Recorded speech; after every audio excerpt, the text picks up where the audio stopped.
오늘은 먼저 보내신 이유를 알아야 한다 하는 제목으로 하나님 말씀을 전하도록 하겠습니다.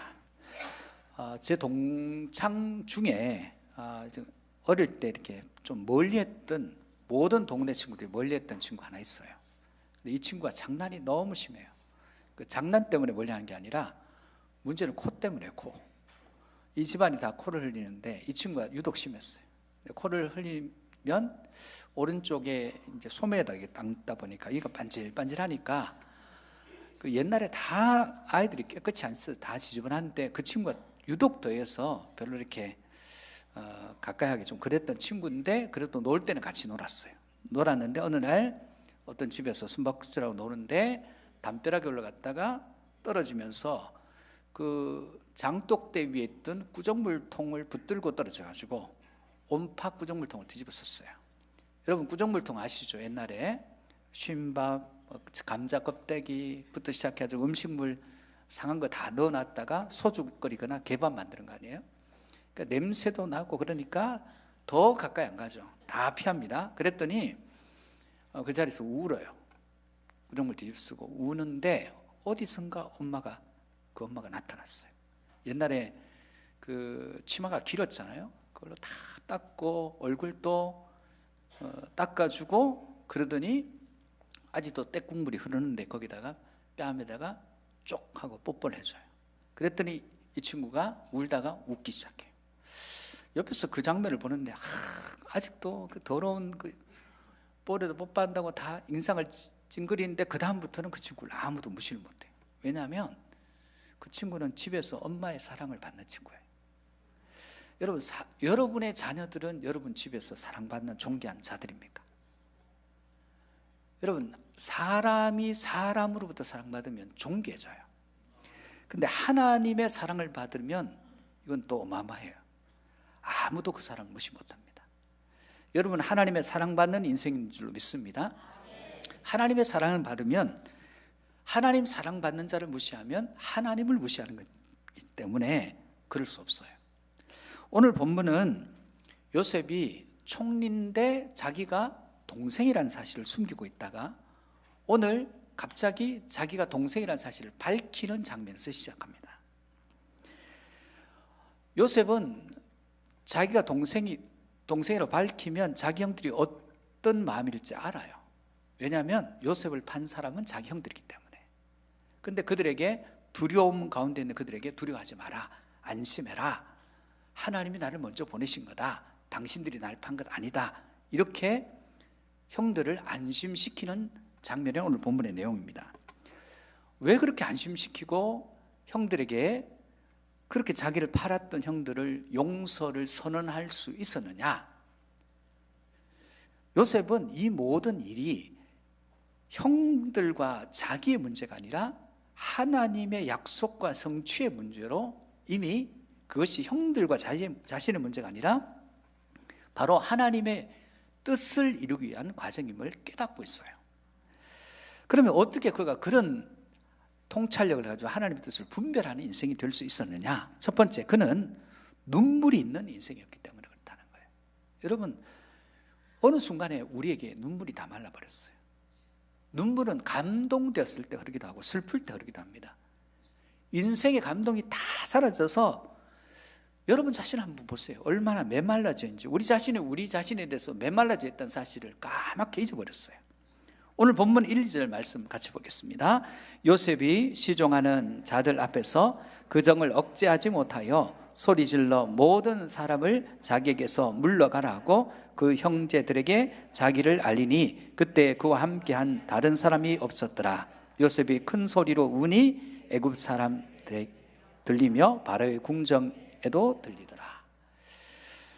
여러분, 프랑스 말에 이런 말이 있습니다. 낙타 같은 사람. 낙타 같은 사람? 좋은 사람인가? 이 어떤 의미냐면 매정한 사람, 자기밖에 모르는 사람, 냉정한 사람, 이런 표현이래요. 왜 낙타가 그럴까? 낙타가 사막에서 얼마나 좋은 일을 많이 합니까? 무거운 짐도 들고 사람도 실어 나르고 얼마나 유익한 동물인데, 근데 낙타가 굉장히 매정하대요. 새끼를 낳았는데 새끼가 가까이 오면 힘들어서 그런지 모르지만 새끼를 발로 차버린다는 거예요. 젖도 안 물리고 그런 낙타들이 있대요. 그러면 이 새끼는 매정한 엄마에서 떨어져 나오면 죽어요. 길이 없어요. 자기 새끼를 돌보지 않으면 그 새끼는 죽어야 됩니다. 그런데 몽골 사람들은 이 낙타의 매정함을, 모성애를 잃어버린 그 낙타를 치료하는 방법을 알고 있다는 거예요. 어떻게 치료하느냐? 몽골의 악기 중에 마두금이라는 악기가 있대요. 현악기인데 바이올린처럼 생겼어요. 이 악기예요. 근데 이것을 연주를 잘하는 연주자에게 연주하게 한답니다. 그리고 인생의 풍파를 다 겪은 노인을 불러와서, 여자 노인을 불러와서 구슬프게 노래를 불러요. 그러면 낙타가 진짜인지 잘 모르겠지만 그 구슬픈 마두금의 현악기에 그 슬픈 노래를 부르는, 인생의 풍파를 다 겪은 그 노인의 노래에 눈물을 뚝뚝 흘리기 시작한다는 거예요. 그리고 치료된대요. 그리고 나서 발로 차버렸던 새끼에게 젖을 물리고 회복되더라, 그런 얘기예요. 여러분, 우리 인생에 어느 순간부터 감정이 메마르고 눈물이, 드라마 보면서 흘린 눈물 말고요, 정말 하나님 주신 마음, 연민의 정, 그 마음을 가지고 흘리는 눈물이 사라진 지 오래됐어요. 그런데 요셉은 눈물이 있는 인생이에요. 요셉은 처음에 형들을 만났을 때 형들을 시험하고 싶었어요. 물론 하나님의 은혜가 있었지만 이게 진짜인가 확증할 필요가 있는 거예요. 근데 보니까 2차에 베냐민을 데려왔는데, 베냐민을 잡으려고 했더니 유다를 비롯한 그 형제들이 전부 다 자기가 베냐민을 대신해서 남겠다는 거예요. 종되겠다는 거예요. 그 베냐민은 우리 아버지가 너무너무 사랑하는 아들인데 이 베냐민이 집으로 돌아가지 않으면 우리 아버지 죽는다는 거예요. 그래서 차라리 내가 종으로 남겠다는 그 얘기를 듣는 순간 자기가 확신했던 그 확신이 확증으로 다가옵니다. 그리고는 눈물을 주체할 수 없어요.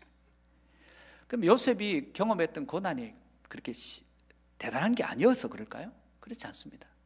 형들에게서 팔렸던 요셉의 고난이 쉬워서, 아니면 요셉이 고난을 잘 참는 인생이었기 때문에, 강한 자이기 때문에, 오뚜기 같은 인생이었기 때문에, 그 고난이 강도가 높지 않았기 때문에 잘 견딘 게 아니었어요. 그래서 용서해 주는 게 아니었어요. 그 모든 과정에, 그 어렵고 힘든 과정에 놀랍게도 하나님이 때를 따라 돕는 은혜를 주셔요. 이건 도움을 받을 수 없는 곳인데 도움이 와요. 이건 내가 죽는 자리인데 누군가는 좀 도와요. 그러면서 이런 생각, 이게 왜 그렇지? 처음에는 형과 나의 문제, 형들과, 저 나쁜 형들이 나를 바랐다 생각했어요. 그런데 가만히 생각해 보니까 내가 꿈을 꿨는데 하나님께서 이 꿈을 성취하려고 나를 여기로 보내셨나? 종살이하게 하고 타국에 팔려가게 하고 억울하게 감옥살이 하겠나? 이 생각이 미치는 거예요. 그러면서 그 안에서 마음이 좀 새로워진 단계에서 형들의 변화된 모습을 보면서 용서를 선포하는 겁니다. 세상에서 가장 아름다운 미소를 프랑스 루브르 박물관에 있는 모나리자의 미소라 그래요. 미소가 있는지 모르겠어요, 잘 제가 보기에는. 근데 이 미소를 보기 위해서 프랑스로 달려갑니다. 많은 돈을 지불하면서. 근데 이 미소보다 더 아름다운 미소가 있는데 남아프리카 공화국의 넬슨 만델라의 미소라는 거예요. 이 사람이 흑인이잖아요. 백인들의 핍박을 받아서 무려 감옥 생활을 27년 했어요. 자, 27년, 10년도 긴데 27년 동안 감옥에 있으면서 어떤 생각을 할 거예요? 내가 그럴 일이 있을지 없을지 모르지만 내가 이 감옥에서 나가서 실권을 잡는 일이 혹시 있으면 가만 안 두죠. 27년의 인생을 낭비했는데 얼마나 억울하겠어요. 마음에 오기와 도끼만 남을 수밖에 없는 상황입니다. 그런데 그가 감옥에 나와서 한 일은 화해와 용서를 선포해요. 이 미소를 가지고. 그랬더니 그 나라가 오늘 우리가 아는 그런 나라로, 보복이 없는 나라, 지금의 평화를 누리는 나라가 되었다는 거예요. 여러분, 그러나 그가 감옥에서 나오고 6년 만에 두 번째 아내하고는 이혼했어요. 정적들은 용서했는데 아내는 용서가 안 됐나 봐요. 가정사역이 쉽지 않다는 증거죠. 여러분, 우리는 어떤 부분에서는 용납해요. 어떤 부분에서 용납이 안 돼요. 우리 인생이 그렇습니다. 어떤 부분은 잘 참아요. 근데 어떤 부분은 못 참아요. 그게 우리 인간입니다. 이 세상에서 정의를 부르짖는 사람 많습니다. 그러면서 권리를 찾기 위한 부르짖음, 구호들은 섬뜩해요. 붉은색으로 써져 있고 보면 섬뜩해서 가까이 가기가 붉은 띠를 두르고 외치는데, 다른 말로 하면 그만큼 우리 사회가 약자들의 소리에 귀를 기울이지 않는 사회라는 반증이기도 합니다. 이 세상에 우리는 이전보다 훨씬 더 잘 살게 되었습니다. 이전보다 훨씬 많은 것들을 가지고 있습니다. 그런데 참으로 기뻐해야 될 때 기뻐하지 못합니다. 참으로 슬퍼해야 될 때 눈물이 다 메말라 버렸어요. 그래서 나는 울지 않는다, 나는 웬만해서는 울지 않는다, 좋은 게 아닙니다. 메말라진 거예요. 감동과 감화가 다 사라져 버렸어요. 하나님 말씀에도 감동이 없어요. 기도해도 형편과 상은 어려운데 눈물이 메말려, 눈물이 안 떨어져요. 그런데 이것을 회복시켜 주시는 분이 계십니다. 그분이 누구냐? 성령님이 하시는 일이에요. 성령님이 우리 가운데 오시면 상황을 달리 보게 합니다. 이 상황이 형들과 나의 문제인가, 하나님과 나의 문제인가? 그래서 그 문제가 내가 보기엔 형들이 나를 팔아서 형들의 나쁜 행동 때문에 이런 일이 생겼다고 생각했는데, 점점 지나면서 하나님이 감동을 주셔서 이 문제가 결코 형들과 나의 문제가 아니라 하나님의 계획하심과 하나님의 뜻을 이루는 과정임을 고백하게 되더라는 거예요. 세상에서 가장 감동적인 자리가 어디입니까? 십자가 위와 아래입니다. 여러분, 십자가가 세상에서 제일 감동이에요. 그 십자가에 달리신 주님이 무슨 죄가 있습니까? 그렇지 않잖아요. 우리 죄를 위해서 대속하기 위해서 십자가를 지셨습니다. 그런데 그 십자가에서 달리신 주님께서 로마 백부장이 보니까 여느 죄수하고 달라요. 원망이 없어요. 분노가 없어요. 욕이 없어요. 그 입에서 이런 얘기를 합니다. 저들이 지금 무슨 일을 하는지 모릅니다. 저들의 죄를 용서해 달라는 이야기가 나와요. 그 이야기를 듣는 순간 백부장 귀를 의심했습니다. 그러면서 예수님이 십자가에서 죽어가는 모습을 보면서 저분은 진짜 하나님의 아들이다, 믿음의 고백을 하는 겁니다. 그 옆에 있는 양쪽의 강도들이 서로 욕합니다. 어차피 이판사판이에요. 나도 죽고 너도 죽고 이 사람도 죽어요. 세상에 대한 원망이 가득해요. 나보다 더 나쁜 인생이 많은데 운이 없어서, 재수가 없어서 잡혀가지고 죽는다 생각하니까 억울해 미치겠어요. 그래서 욕할 거 다 하고 음담패설 다 내뱉고, 그리고 옆에 있는 분을 봤는데 아니 좀 죽어가면서 그런 모습이 아니에요. 그때 한 사람이 감동받아요. 뉘우치죠. 그러면서 이렇게 얘기합니다. 주님, 당신의 날에 들어갈 때 나 좀 기억해 주세요. 그 감동받았던 한 사람은 그날 그의 인생이 끝나는과 동시에 주님과 함께 낙원에 들어가는 은혜를 누렸습니다. 여러분, 우리 인생에 감동이 없으면 하나님의 뜻을 깨닫기 어렵습니다. 여러분 안에 메마르진 여러분의 심령에 은혜의 강수가 쏟아지고 하나님의 감동이 물밀듯이 밀려오는 은혜가 있기를 축복합니다. 두 번째, 그는 고난 가운데서 주님을 만났기 때문에 이런 고백이 가능한 거예요. 본문 3절에서 5절입니다. 같이 보시겠습니다.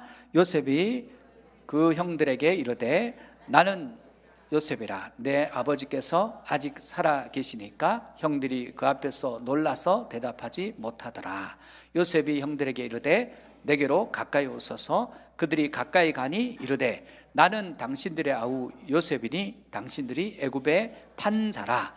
당신들이 나를 이곳에 팔았다고 해서 근심하지 마소서, 한탄하지 마소서. 하나님이 생명을 구원하시려고 나를 당신들보다 먼저 보내셨나이다.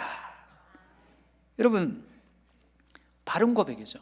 하나님이 생명을 구원하시라고 나를 이곳에 보냈다는 거예요. 당신들이 판 게 아니라는 거예요. 하나님이 생명을 구원하시라고 나를 당신들보다 먼저 선발대로 보냈다는 거예요. 여러분, 세상에 가해자가 있고 피해자가 있습니다. 이 세상에는 언제든지 가해한 사람이 있고 힘 있는 사람이 힘 약한 사람을 가해해요. 힘 약한 사람은 늘 당합니다. 근데 좀 시간이 지나면 어떤 일이 일어나면 피해를 입은 자가 사죄하라, 배상하라 떠들면 세상이 뭐라 그러냐면 이제 그만 좀 해라, 네가 그냥 용서하고 끝내라, 이렇게 얘기해요. 그건 제3자가 할 수 있는 일이 아니에요. 피해를 받은 자의 고유 권한이에요. 용서는 가해자가 얘기 못해요. 제3자가 얘기 못해요. 당사자가 하나님의 은혜를 덧입고 그 감동으로 하는 거예요. 그때 힘이 있어요. 요셉은 형들에 의해서 종으로 팔렸습니다. 감옥살이도 했습니다.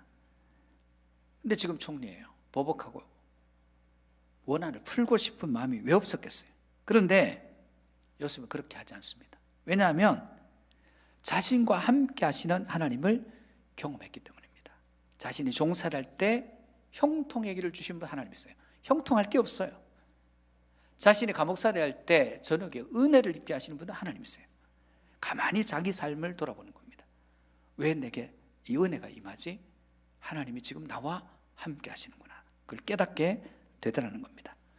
여러분이 누군가에게 은혜를 입었다면 하나님이 함께 하심의 증거이심을 깨닫시기를 주의 이름으로 축복합니다. 2008년 12월 8일에 샌디에고의 주택가에 F-18 전투기가, 해병대 전투기가 떨어졌어요.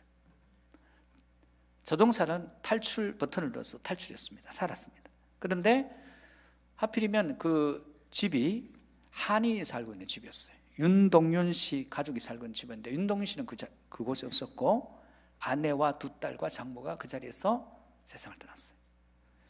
굉장히 엄청난 비극을 맞이한 거죠. 근데 윤동윤 씨가 첫 번째 인터뷰에서 이렇게 얘기했습니다. 나는 조종사를 용서합니다. 그도 주택가에 떨어지지 않기 위해서 너무나 애썼다는 것을 알고 있습니다. 그를 위해서 기도하겠습니다. 미국은 소송의 나라예요. 이 정도 되면 천문학적 액수의 4명이잖아요. 배상금을 받을 수 있어요. 국가를 상대로 엄청난 배상금을 받을 수 있는데 그거 안 하겠다는 거예요. 전 미국이 술렁술렁해요. 감동받았어요. 어떻게 저럴 수 있냐. 그래서 사람들이 그러면 나라도 후원금을 보내야겠다 하면서 윤동윤 씨 앞으로 후원금을 보내기 시작해요. 엄청난 액수가 모였어요. 그때 윤동윤 씨가 다시 인터뷰합니다. 이것은 나를 위해서라고 보낸 것이 아닌 것으로 생각됩니다. 평상시 아내가 늘 후원했던 기관, 미국과 한국의 자선단체 어린이재단에 기부하겠습니다. 우리가 어떤 일에 피해자가 되었다, 아프죠. 그러나 다시 곱씹어 보면 내가 피해자가 되었다는 것은 가해자를 용서할 수 있는 힘을 얻은 거예요. 물론 억지로는 안 됩니다. 하나님의 감동과 감화, 은혜가 부어져야 되는 거죠. 피해자 용서는 엄청난 능력을 발휘합니다. 이것보다 더 큰 힘이 없어요. 그래서 용서에서, 기독교는 용서를 통해서 하나님의 엄청난 능력을 경험하는 종교입니다. 그런데 요즘 이 용서가 교회 안에서도 희귀하게 되어버렸어요. 그래서 마태복음에 예수님께서는 이렇게 말씀해 주셨습니다. 마태복음 5장 43절에서 48절입니다. 같이 보시겠습니다. 또 내 이웃을 사랑하고 내 원수를 미워하라 했다는 것을 너희가 들었으나 나는 너희에게 이르노니 너희 원수를 사랑하며 너희를 박해하는 자를 위하여 기도하라. 이같이 한즉 하늘에 계신 너희 아버지의 아들이 되리니 이는 하나님이 그 해를 악인과 선인에게 비추시며 비를 의로운 자와 불의한 자에게 내려주심이라. 너희가 너희를 사랑하는 자를 사랑하면 무슨 상이 있으리요? 세리도 이같이 아니하느냐? 또 너희가 너희 형제에게만 무난하면 남보다 더하는 것이 무엇이냐? 이방인들도 이같이 아니하느냐? 그러므로 하늘에 계신 너희 아버지의 온전하심과 같이 너희도 온전하라. 자, 이웃 사랑하라는 거예요. 원수도 사랑하는 거예요. 그를 위해서 기도하라. 그러면 너 하나님의 자녀라는 거예요. 하나님의 자녀라는 증거가 뭡니까? 피해를 입었어요. 의도적이 않게 가해를 한 그 사람을 위해서 기도할 때 하나님의 자녀가 돼요. 그러면 하나님은 어떤 분이냐? 선인과 악인에게 비를 내리시고 햇빛을 비춰주시는 사랑의 하나님이에요. 하나님의 온전하심이 뭐예요? 하나님의 사랑이에요. 그럼 우리가 하나님의 온전하심 같이 우리도 온전하게 되는 비결은 뭐냐 하면 우리가 그를 용서하고 받아들이고 수용하는 것, 그때 온전한 삶이 가능해진다는 것을 마태복음에서 주님께서 말씀하신 겁니다. 여러분이 언제 온전해집니까? 여러분 안에 사랑이 흘러넘칠 때 온전한 사람이 되고 하나님의 자녀가 되고 하나님 칭찬하는 인생이 되신다는 겁니다. 그러므로 여러분 온전한 하나님의 자녀들이 되시기를 축복합니다. 여러분, 이 세상에 제일 안타까운 일이 있어요.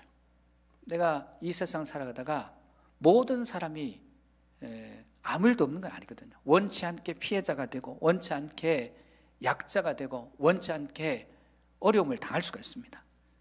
그러면 피해자가 제일 안타까워지는 게 뭐냐면 독해지는 거예요. 독해지면 그 인생을 무너뜨려요. 우리가 약해서 피해를 받는 것도 억울한 일인데 마음을 강팍하게 해서 독해지면 그 인생이 무너져요. 예수님께서는 자기를 죽이는 자들을 향해서 저들이 무슨 일을 하는지 몰랐어요. 그러니까 용서해달라고 구하셨어요. 십자가에서 그 일을 하시니까 그 장면이 가장 십자가에서 강력한 힘을 발휘할 때입니다. 스데반에게도 동일한 일이 일어났죠. 오늘 우리 시대는 오기와 다툼과 시기심으로 똘똘 뭉치는 사람들이 많습니다. 여러분, 그러므로 오늘 우리 공동체 안에는 먼저 하나님과의 교제와 만남이 있어야 돼요. 여러분, 예배를 통해서 하나님을 꼭 만나시기를 주의 이름으로 축복합니다. 말씀을 통해서, 기도를 통해서, 찬양을 통해서 하나님 못 만나면 엉뚱한 일을 할 수밖에 없습니다. 십자가에서 고난을 당한 사람은 주님이시죠. 주님이 십자가의 고난을 받았습니다. 죄는 우리가 졌어요. 죄는 우리가 짓고 불순종도 우리가 했습니다. 그러나 주님이 십자가를 지심으로 모든 우리 인생의 죄의 문제, 죽음 문제를 해결하셨습니다. 여러분, 어려움은 누가 당했죠? 요셉이 당했어요. 요셉이 먼저 와서 종살이, 감옥살이 하면서 고생하면서 지금 애굽의 총리가 된 거예요. 근데 지금 흉년이 났잖아요. 지금 고생은 요셉이 했는데 덕은 야곱 가족, 요셉의 형들이 다 받아요. 그런 가운데 요셉이 지금 자기의 신분을 밝힙니다. 당신들의 동생 요셉이라고 얘기해요. 그때 형들이 어떤 마음을 먹었을까요? 다행이다. 내 동생이 총리였구나. 천만다행이다. 이런 마음 가졌을까요? 아니요. 그들은 아무 말도 못했어요. 그들 생각이 이런 거예요. 이제 끝났구나. 요셉이 무슨 일을 해도 아무 얘기도 못해요. 이제 끝났구나. 우리 이제 인생 끝났구나. 이제 철저하게 보복당하고 죽는 일만 남았구나. 이제 베냐민의 문제만도 아니에요. 여기 다 죽는 거예요. 근데 그들을 향해서 요셉이 뭐라 그럽니까? 하나님과 동행했던 요셉이 걱정하지 말라고, 한탄하지 말라고, 당신들이 날 이리 보낸 거 아니라고, 하나님 보내셨다고 얘기하는 거예요. 진정한 능력은 나의 힘을 다른 사람을 위해 사용할 때 그게 능력이에요. 여러분, 우리는 힘을 전부 다 나를 위해 사용해요. 그래서 어리석어집니다. 힘은 전부 바깥을 지향하게 되어 있습니다. 여러분, 요셉은 자기에게 힘이 주어졌을 때 그 힘이 자기 가족을 위해서라는 하나님의 뜻임을 깨닫습니다. 그래서 그 힘을 사용합니다. 그래서 야곱 가문을, 깨어진 야곱 가문을 회복시켜요. 그리고 그 12가문을 통해서 이스라엘이 세워지게 되더라는 거예요. 사랑하는 성도 여러분, 하나님과 동행하는 은혜가 있기를 주의 이름으로 축복합니다. 세 번째, 고난이 복이라는 것을 깨달았기에 하나님의 역사, 먼저 버리신 뜻을 알 수 있었어요. 6절에서 8절 말씀입니다. 같이 보시겠습니다. 이 땅이 2년 동안 흉년이 들었으나 아직 5년은 밭갈이도 못하고 주수도 못할지라 하나님이 큰 구원으로 당신들의 생명을 보존하고 당신들의 후손을 세상에 두시려고 나를 당신들보다 먼저 보내셨나니 그런즉 나를 이리로 보낸 이는 당신들이 아니요 하나님이시라. 하나님이 나를 바로에게 아버지로 삼으시고 그 온 집의 주로 삼으시며 애굽 온 땅의 통치자로 삼으셨나이다. 용서와 사랑의 시선으로 사건을 보면 이게 하나님의 뜻이에요. 고난이 하나님의 뜻이에요. 고난이 이게 왜 나한테 이런 고난이 이해가 안 되는데 용서와 사랑의 시선 보면 고난이 하나님의 뜻이더라는 거예요. 용서와 사랑의 시선으로 보면 고난이 버릴 게 없어요. 다 쓰임 받습니다. 여러분, 우화 중에 이런 얘기했어요. 담벼락 밑에 코스모스와 채송화가 있고, 그리고 따로 떨어져서 코스모스 한 그루가 자라고 있어요. 근데 하필이면 마구간 앞이에요. 근데 이 소가 특이하게도 이쪽에 무리를 이룬 코스모스와 채송화는 두는데, 이쪽에 혼자 핀 이 코스모스를 자꾸 뜯어먹어요. 잎도 뜯어먹고 줄기도 뜯어먹고. 여기는 무성한데 여기는 잘 자라질 못해요. 겨우 생명력을 유지하고 있어요. 여기 있던 굴라고 이룬 채송화 코스모스들이 얘기합니다. 쟤는 아마 죄를 많이 지어서 그럴 거야. 우리는 앞으로 꽃망울 틔우고 내년에는 우리의 꽃이들이 여기에 가득할 거야. 그렇게 기대했는데 어느 날 태풍이 왔어요. 태풍이 왔는데 잘 자라지 못한, 늘 서로부터 고통받았던 이 코스모스는 생명력을 유지하고 있는데 여기는 뿌리째 뽑혀 다 날아갔어요. 주인이 보니까 엉망진창이 된 거예요. 그 코스모스와 채송화를 거둬가지고 거름더미에 집어 던집니다. 근데 이제 하나 남은 이것도 뽑아보려고 보니까 그 연한 가지 끝에 순이 돋아 있어요. 이게 살아날까 하는 갑자기 기대감이 생겨요. 그리고 그 생명력으로 버텼던 그 코스모스가 겨우 꽃망울 하나를 딱 터뜨리고 거기서 14개의 씨앗을 냅니다. 그 14개의 씨앗으로 그 다음에 거기에 꽃밭이 만들어지고, 그 다음에는 온통 그 지역에 꽃밭이 돼요. 여러분, 우리는 인간에게는 고난이 없는 것이 복이라고 생각해요. 고난이 없으면 인간이 시시해집니다. 신앙도 마찬가지예요. 고난이 전혀 없는 사람은 약간만으로도 무너집니다. 그러나 고난이 그 사람을 새로운 차원으로 인도해요. 우리가 이런 고백할 때 있잖아요. 우리가 노력했는데 안 돼요. 우리 힘으로 안 돼요. 그런데 이건 내 힘이 아니야, 이건 될 수가 없는 일이 했는 그런 때가 있어요. 이거는 내 실력이 아니야, 이게 은혜입니다. 그 은혜를 경험하면 하나님 은혜 가운데서 그 고난을 뚫고 새로운 인생으로 일어나게 되는 것입니다. 로마서 8장 28절 말씀을 다시 한번 볼까요? 우리가 알거니와 하나님을 사랑하는 자 곧 그의 뜻대로 부르심을 입은 자들에게는 모든 것이 합력하여 선을, 고난도 합력하고 평안도 합력하고 있음도 합력하고 없음도 합력해서 선을 이루어지게 하시더라, 그런 얘기예요. 하나님 우리의 고난을 허락하신 이유는 5가지. 첫 번째는 회개시키라고요. 두 번째는 하나님을 의지하게 하기 위해서 고난을 허락하시고요. 세 번째는 의로움, 네 번째는 상급을 주시기 위해서 고난을 허락하시고, 다섯 번째는 기억나게 하시기 위해서 고난을 허락하시더라는 거예요. 고난 자체가 목적이 아닙니다. 고난 이후에 하나님의 계획과 섭리가 있습니다. 6월절에 모세의 지시를 따라가지고 그들이 어린 양을 잡아서 어린 양은 죽고 그 피를 좌우문설주 왼방에 발라요. 그랬더니 6월절 저녁에 그 집이 구원받을 만한 능력이 있는지 없는지 모르겠지만 그 피 때문에 그 집에 있는 장자들이 다 삽니다. 십자가도 마찬가지 아닙니까? 예수 그리스도는 6월절 어린 양이 되셨어요. 그래서 그분이 우리 죄를 대신 지고 십자가를 지셨습니다. 죄는 우리가 짓고 죽기는 주님이 죽고, 그분이 죄의 권세, 죽음의 권세를 깨뜨리시고 부활하심으로 그분을 믿는 우리도 덩달아서 구원을 얻습니다. 여러분, 고난을 요셉이 당했잖아요. 근데 좋은 일은 형들에게, 야곱 가족에게 이루어집니다. 여러분, 우리 고백했죠. 우리가 왜 내가 이런 힘든고 어려운 일들을 내가 감당해야 되느냐. 그런데 내가 힘든 일 했는데 유익은 저 사람에게 갑니다. 슬퍼하지 마십시오. 여러분이 요셉인 거예요. 하나님이 먼저 보내신 자가 된 거예요. 여러분이 혼자서 애쓰고 힘쓰는데 아무도 여러분을 도와주지 않습니다. 여러분 먼저 보내신 거예요. 그 사명을 감당하시기를 축복합니다. 요셉이 초라해진 게 아니에요. 그래서 요셉은 크게 받고 멀리 받고 넓게 봤어요. 그의 인생을 하나님께서 복되게 하셨다는 사실입니다. 여러분이 어떤 분야에서 여러분을 먼저 보내신 이유를 여러분에게 주시는 성령님의 감동으로, 주님과 함께 동행함으로, 그리고 그것을 깨달을 수 있는 통찰력을 주심으로 깨닫고 나를 어떤 분야에 먼저 보내신, 우리 가정에 먼저 부르신, 우리 교회 헌신의 자리로 먼저 부르신 그 이유를 깨닫고 은혜의 한복판에서 헤엄치는 역사가 있기를 주의 이름으로 축복합니다.